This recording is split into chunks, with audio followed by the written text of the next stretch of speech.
नमस्कार good morning. आज जुलाई 13 तारिख रविवार। आज दिन भरी अनेक बड़ गुरुत्वपूर्ण खबर गुड़िक आसीचे। तेबे आसंतु आज सकाळ आसीथिबा 20टी बड़ खबर उपरे नजर पकाइबा। नंबर 1, मेंडुलींक अड़ुआ बढ़िला। ओडिशा ड्राइवर महासंघर सभापति प्रशांत मेंडुलींक अड़ुआ बढ़िला। थाना रे तांक विरोध रे एतला दायर परे एबे तांक विरोध रे सांघातिक अभियोग आसीचे। सड़क परिवहन संघ उपसभापति देवेंद्र पाणिग्राही कहिसंती ड्राइवर माननकु से धमक चमक दे हैरान करने को चेष्टा करुचंती। मेंडुली और आदित्यंक अकाउंट जांच कले 10 कोटी टंका स्काम आसिबो। एही बड़ स्काम को नहीं ईडी तदंत करने आवश्यक। ओडिशा रे थिबा 35टी संघरू 2-3टी संघ मेंडुलींक सहित अछंती। मेंडुलींक पछरे किछि राजनैतिक व्यक्ति रही उस्काउचंती। तांको संघ को सरकार आईन आगकु आनी बेआईन घोषणा करंतु। नंबर 2, ओडिशा फेरिले नवीन। राजनैतिक क्यारियर रे प्रथम थर पर दीर्घ 22 दिन धरी ओडिशा बाहर रहिले नवीन पट्टनायक। अस्त्रप्रचार पर एबे बीजेडी मुखिया ओडिशा फेरिचंती। कर्मी को बल देइछि तांकर आगमन। हेले संगठन को एबे केमिति से इंधन देबे यह सबुठार बड़ प्रश्न रहिला। तबे यार मध्यरे नवीन विमान बंदर रे पहुंचबा परे तांको भव्य स्वागत सहित नवीन को देखिबाकू हजार हजार लोक मध्य रास्ता रे रुंड होइथिले। तबे नवीन को अनुपस्थिति रे जून 20 रे प्रधानमंत्री मोदी एवं जुलाई 11 तारिख रे राहुल गांधी ओडिशा आसी कर्मी मन रे आशा भरिचंती। निर्वाचन पराजयर 13 मास परे मध्य नवीनकर जिला गस्त कार्यक्रम आरंभ होइनी, जहां संगठन को भीतर भीतर दुर्बल करुची। नंबर 3, मंत्रिमंडल संप्रसारण को नहीं बढ़िला चर्चा। मासे न पूर्ण दिल्ली जाई प्रधानमंत्री को मुख्यमंत्री भेटिबा राजनीति रे बेस चर्चार विषय होइचे। मंत्रिमंडल संप्रसारण निगम बोर्ड अध्यक्ष चयन को नहीं आलोचना होइथिबा नहीं एबे महल रे चर्चा हेउचे। यार भितरे बीजेपी सरकार को 13 मास पुरीचे। अधा गढ़ा होई पड़िचे मंत्रिमंडल। सभापति चयन पर खाली पड़िथिबा 6 मंत्री पद पूरण पई कसरत आरंभ करा जाइचे। तबे यार भितरे मनमोहन सामलंक संकेत पर चर्चा जोर धरिचे। मुख्यमंत्री मोहन माझी एबे दिल्ली जाई प्रधानमंत्री को भेटी मंत्रिमंडलर चूड़ांत तालिका दे सारिथिबा सूचना मिलिछि। खूब शीघ्र ना घोषणा हेबो। मन कहूछि किछि नुआ करिबा पई, हेले पाखरे संबळ नाही। तेबे व्यस्त हुंतु नाही। मधुलिका एंटरप्राइजेस एबे बुझिबो आपणक मन कथा। क्षुद्र शिल्प ठारू नै मध्यम शिल्प पई सुलभ मूल्य रे जोगाई देबो समस्त प्रकार मेसिन और रॉ मटेरियल, जहा को नै आपण सहज आरंभ करि परिबे नुआ एक व्यवसाय। अधिक जानिबा पई आज ही कॉल करंतु। नंबर 4, राजनीति अवसर नेले जोएल ओराम। ओडिशार वरिष्ठ आदिवासी नेता तथा केंद्र आदिवासी व्यापार मंत्री जोएल ओराम ओडिशा राजनीति अवसर नैचंती। 8 थर एमपी 2 थर विधायक भाव में निर्वाचित होइतिबा जोएल ओराम घोषणा करिसंती जे से आउ निर्वाचन लड़िबे नाही। यही हठात निष्पत्ति पछरे कौन रही कारण यह चर्चा जोर धरीचे। संबलपुर रे अनुष्ठित एक रोजगार मेलारे जोएल ओराम कहिसंती मु 10 थर निर्वाचन जीति सारिलेनी। 8 थर एमपी 2 थर विधायक भाव में दीर्घ राजनीति यात्रा करिछि। एबे मु राजनीति अवसर नेबाकू चाहूँची एवं युवपीढ़ी को आगको आसबाकू सुजोग देबाकू निष्पत्ति नैछि। से आहुरी मध्य कहिसंती जे तांको जीवन रे कौनसी पश्चाताप नाही। से एबे भाजपा संगठनर कार्य को अधिक गुरुत्व देबे। नंबर 5, देहरे निया लगाई देले छात्री। बालेश्वर फकीरमोहन कॉलेज रे गतकाली अभावनीय घटना घटिछि। जड़े छात्री निज देहरे निया लगाई आत्महत्या उद्यम करिसंती। संपृक्त छात्री एजुकेशन विभागर मुख्यंक नारे निर्यातना अभियोग आनिथिले। गतकाली प्रिंसिपाल रूम रु बाहरिबा परे अचानक देहरे पेट्रोल ढाली निया लगाई देइथिले। तेबे तांको शरीर रे लबे भाग पड़ी जाइछि। छात्री को बंचाइबा को जाई जड़े छात्र मध्य अधा पड़ी जाइचंती। तेबे संपृक्त छात्री अभियोग हैला बीएड विभागर मुख्य समीर साहू तांको निर्यातना देउथिले। अश्लील व्यवहार सहित फायदा मागुथिले। राजी न हेबारु परीक्षा देबाकू दिया जाई नथिला। उपस्थिति कम दर्शाई हैरान करा जाउथिला। एथि जोगु से मानसिक चापरे थिले। नंबर 6 छात्री आत्महत्या घटणार हेला बड़ कार्यानुष्ठान बालेश्वर एफएम कॉलेज छात्री आत्महत्या उद्यम घटणार प्रिंसिपाल और शिक्षा विभागर एचओडी को निलंबन करा जायचे। प्रिंसिपाल दिलीप घोष और एचओडी समीर साहू को छात्री आत्महत्या उद्यम घटणार शिक्षा विभाग निलंबन करिछि। कार्यानुष्ठान बाबद एने उच्च शिक्षा मंत्री सूर्यवंशी सूरज सूचना प्रदान करिसंती। नंबर 7 ग्रेटर ब्रह्मपुर पई प्रयास ग्रेटर ब्रह्मपुर पई आउ एक प्रयास बीईएमसी रे सामिल हेब 13 पंचायत काउंसिलर बैठक रे एने प्रस्ताव पारित होइचे। सरकारंकर अनुमोदन को अपेक्षा रहिछि। किछि दिन पूर्वरु ब्रह्मपुर उपजिलापालक कार्यालय रे सहर को लागि रहिथिबा 18टी पंचायतर सरपंच को नहीं एक बैठक करथिले उपजिलापाल। एथि मध्यरु 13टी पंचायत ब्रह्मपुर रे मिसिबाकू सहमति जणाइचंती। जिला प्रशासन निकट रे एने रिजियोनाल प्रदान करिसंते। एने काउंसिलर बैठक रे आलोचना परे एक प्रस्ताव पारित होइचे। सरकार एहाको अनुध्यान करी पदक्षेप नेबे। नंबर 8 पाणीपाग अपडेट जुलाई 13 तारिख अर्थात आज किछि जिला को येलो वार्निंग जारी करिछि पाणीपाग विभाग।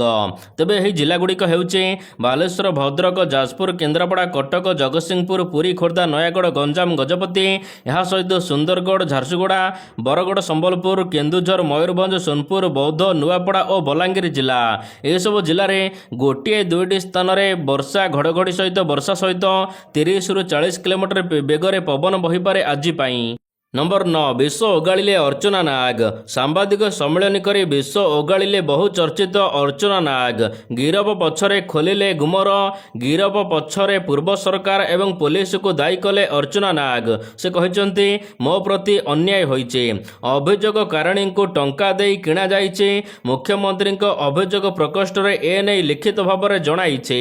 अर्चना कहते मते अक्टोबर 6 रे गिरफ करागला ता पूर्वरु 4 रे गृहबंदी करी रखा जाइथिला। अक्टोबर 10 रे किए अभियोग करिसंती बोली मते जणागला।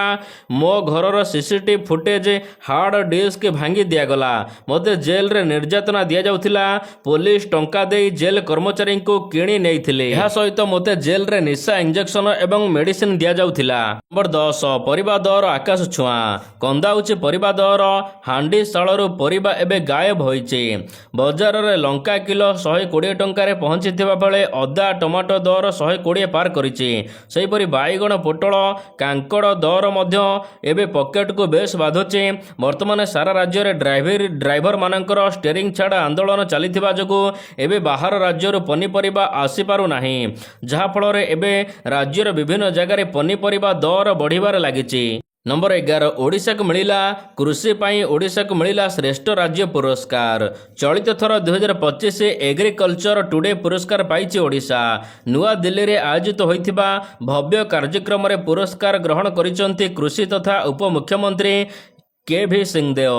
राज्य कृषक मानक कठिन परिश्रम जोगु एही मर्यादाजनक पुरस्कार ओडिशा पाइछि बोली के.भी. सिंहदेव कहिसंती। पुरस्कार पाई से मुख्यमंत्री एवं राज्यवासी को मध्य कृतज्ञता जणाइसंती। नंबर 12 नवीन निवास रे देखिबाकु मिलिला पांड्यान को। पूर्वतन मुख्यमंत्री तथा बीजेडी सुप्रीमो नवीन पट्टनायक सुस्थ होई गतकाली ओडिशा फेरिचंती। तेबे यार भितरे आउ एक बड़ खबर उपरे ओडिशार नजर रहिछि। तेबे ओडिशा फेरिबा परे नवीन निवास रे पांड्यान को देखा मिली। दीर्घ दिन धरी जो चर्चा लगी रही भिके कार्तिक पांड्यान दल में नथिले एबे किंतु से बीजेडी कथा बुझासुझा करने सहित नवीन कथा बुझुचंती यह प्रमाणित होइछि। नवीन निवास गतकाली पांड्यान को देखा मिली। तांको सांबादिक माने अनेक प्रश्न पचारिथिले मध्य से किछि कहि न कहि हसी देई प्रवेश करथिले। भितरे पांड्यान को पछे पछे बीजेडी वरिष्ठ नेता आली विधायक प्रताप देव को मध्य देखा मिली। नंबर 13 कुकुड़ा मरा अभियान आरंभ चिंता बढ़ाइलाणी बार्ड फ्लू। एथिपाई डेलांगरे आरंभ होइछि कुकुड़ा मरा अभियान। बड़ अंकुआल रे एक फार्म रे मरा जाइछि कुकुड़ा सबु। एही अंचल रे बार्ड फ्लू चिन्हट होइथिबा बेले एबे डेलांगर 3टी स्थान को कंटेनमेंट जोन घोषणा करि दिया जाइछि। रोग व्यापीबाको नियंत्रण करिबाको जिला प्रशासन प्रभावित अंचल रो प्राय 60,000 कुकुड़ा मारिबाको योजना करिछि। नंबर 14 बदलिला स्वास्थ्य बीमा नियम ସ୍ୱାସ୍ଥ୍ୟ ବୀମା କ୍ଲେମ୍କୁ ନେଇ ଏକ ଆଶ୍ୱସ୍ତିକର ଖବର ଆସିଛି। ଏବେ ସ୍ୱାସ୍ଥ୍ୟ ବୀମା ପାଇଁ ଆଉ ଆପଣଙ୍କୁ ହସ୍ପିଟାଲରେ ପୁରା 24 ଘଣ୍ଟା ବିତାଇବାକୁ ପଡ଼ିବନି। ଏବେ ଅନେକ ସ୍ୱାସ୍ଥ୍ୟ ବୀମା କମ୍ପାନୀ ମାତ୍ର 2 ଘଣ୍ଟା ଆଡମିସନରେ ବି କ୍ଲେମ୍ କରି ଦେଉଛନ୍ତି। ତେବେ ଏହି ପରିବର୍ତ୍ତନ ଏଥିପାଇଁ ନିଆଯାଇଛି ଯେ ଚିକିତ୍ସା ଦ୍ରୁତ ଏବଂ ଆଧୁନିକ ହୋଇଯାଇଛି। ମୋତିଆବିନ୍ଦୁ, କେମୋଥେରାପି ଏବଂ ଏଞ୍ଜିଓଗ୍ରାଫି ନେଇ ପୂର୍ବରୁ ସାରା ରାତି ହସ୍ପିଟାଲରେ କାଟିବାକୁ ପଡ଼ୁଥିଲା। ଏବେ ଏସବୁ ଚିକିତ୍ସା ମାତ୍ର କିଛି ଘଣ୍ଟାରେ ହୋଇପାରିବ। ନମ୍ବର 15, ଓଡ଼ିଶାରେ 3000 ବାଂଲାଭାଷୀ ଅଟକ। ରାଜ୍ୟର ବିଭିନ୍ନ ଜିଲ୍ଲାରେ ଆରମ୍ଭ କରାଯାଇଛି ବାଂଲାଦେଶୀ ଅନୁପ୍ରବେଶକାରୀମାନଙ୍କୁ ଚିହ୍ନଟ ପ୍ରକ୍ରିୟା। ବେଆଇନ ଅନୁପ୍ରବେଶ ଅଭିଯୋଗରେ ଏପର୍ଯ୍ୟନ୍ତ 3000 ଲୋକଙ୍କୁ ଅଟକ ରଖାଯାଇଛି। ସେମାନେ ଭାରତର ନାଗରିକ କି ନୁହନ୍ତି କଡ଼ାକଡ଼ି ଯାଞ୍ଚ କରାଯାଉଛି। ତେବେ ଅଧିକାଂଶ ବଙ୍ଗାଳୀଙ୍କ ପାଖରେ ଆଧାର କାର୍ଡ, ଭୋଟର ପରିଚୟ ପତ୍ର, ଏହା ସହିତ ରାସନ କାର୍ଡ ରହିଥିବାରୁ ସେମାନଙ୍କୁ ଚିହ୍ନଟ କରିବାରେ ସରକାରଙ୍କର ଅକଲ ଗୁଡୁମ ହୋଇଛି। ସେମାନେ ଭାରତୀୟ ବୋଲି ପ୍ରମାଣ କରିବା ନିମନ୍ତେ ଅଧିକ ପ୍ରମାଣ ଲୋଡୁଛି ପୋଲିସ। ବର୍ତ୍ତମାନ ସୁଦ୍ଧା ରାଜ୍ୟରେ ଯେଉଁ 3000 ବଙ୍ଗଳାଭାଷୀ ସନ୍ଦେହରେ ଅଟକ ରଖାଯାଇଛି ସେମାନଙ୍କ ମଧ୍ୟରେ କେବଳ ଝାରସୁଗୁଡ଼ାରୁ 444 ଜଣ ଅଛନ୍ତି। ନମ୍ବର 16, ଲଗାଣ ବର୍ଷାରେ ଭୁଶୁଡ଼ି ପଡ଼ିଲା ହରିପାଲଙ୍କର ଘର। ଘର ଭାଙ୍ଗିଗଲା ହରିପାଲଙ୍କର। ବିଶ୍ୱ ପ୍ରସିଦ୍ଧ ରଙ୍ଗବତୀ ଗାୟକ ପଦ୍ମଶ୍ରୀ ଡକ୍ଟର ଜିତେନ୍ଦ୍ର ହରିପାଲଙ୍କର ଏବେ ଘର ଭାଙ୍ଗି ଯାଇଛି। ଲଗାଣ ବର୍ଷାରେ 4 ଦିନ ହେବ ଯେଉଁ ବର୍ଷା ହେଉଥିଲା ଏଥିରେ ହରିପାଲଙ୍କର ମାଟି ଘରର କାନ୍ଥ ଭୁଶୁଡ଼ି ପଡ଼ିଛି। ସମ୍ବଲପୁର ମହାନଗର ନିଗମ 18 ନମ୍ବର ୱାର୍ଡ ଅନ୍ତର୍ଗତ ଷ୍ଟେସନ ପଡ଼ାରେ ରହିଛି ହରିପାଲଙ୍କର ପୁରୁଣା ଘର। ଗତ କରୋନା ସମୟରେ ମଧ୍ୟ ଘର ଭାଙ୍ଗି ଯାଇଥିଲା, କିନ୍ତୁ ସେତେବେଳେ ମିଳିଥିବା ସହାୟତାରେ ସେ ଘର ମରାମତି କରିଥିଲେ। ଏବେ ଲଗାଣ ବର୍ଷାରେ ତାଙ୍କ ଘର ଭାଙ୍ଗି ଯାଇଥିବାରୁ ତେବେ ଏହାର ସହଯୋଗର ହାତ ବଢ଼ାଇବାକୁ ସେ ପ୍ରଶାସନକୁ ନିବେଦନ କରିଛନ୍ତି। ନମ୍ବର 17, ବିହାରରେ ମିଳିବ ମାଗଣା ବିଜୁଳି। ଖୁବ୍ ଶୀଘ୍ର ଲୋକଙ୍କୁ ମାଗଣାରେ ବିଜୁଳି ଦେବାକୁ ଯାଉଛନ୍ତି ବିହାର ସରକାର। ବିଜୁଳି ବିଭାଗ ପ୍ରସ୍ତାବ କରିଛି ଯେଉଁଥିରେ ଅର୍ଥ ବିଭାଗ ମଞ୍ଜୁରୀ ମଧ୍ୟ ମିଳିସାରିଛି। ବର୍ତ୍ତମାନ କ୍ୟାବିନେଟ୍ର ନିଷ୍ପତ୍ତିକୁ ସ୍ୱୀକୃତି ମିଳିବା ବାକି ଅଛି। କ୍ୟାବିନେଟ୍ରୁ ସ୍ୱୀକୃତି ମିଳିବା ମାତ୍ରେ ଏବେ ବିହାର ଲୋକମାନଙ୍କୁ ମାଗଣାରେ ବିଜୁଳି ଦିଆଯିବ। ତେବେ ପ୍ରକୃତରେ ବିହାରରେ ଏବେ ବିଧାନସଭା ନିର୍ବାଚନ ଆଗକୁ ହେବାକୁ ଯାଉଛି। ଏଥିପାଇଁ ବିହାରର ନୀତିଶ ସରକାର ଜନତାଙ୍କୁ ବଡ଼ ଉପହାର ଦେଉଛନ୍ତି। ଜନତାଙ୍କୁ ବିହାର ସରକାର 100 ୟୁନିଟ୍ ବିଜୁଳି ମାଗଣାରେ ଦେବାକୁ ଘୋଷଣା କରିଛନ୍ତି। ନୀତିଶ ସରକାର ଖୁବ୍ ଶୀଘ୍ର ଏହି ପ୍ରସ୍ତାବକୁ ପାସ୍ କରିବାକୁ ଯାଉଛନ୍ତି। ନମ୍ବର 18, ପୁଣି ଆତ୍ମସମର୍ପଣ କଲେ 22 ଜଣ ମାଓବାଦୀ। ଆତ୍ମସମର୍ପଣ କଲେ 22 ଜଣ ମାଓବାଦୀ।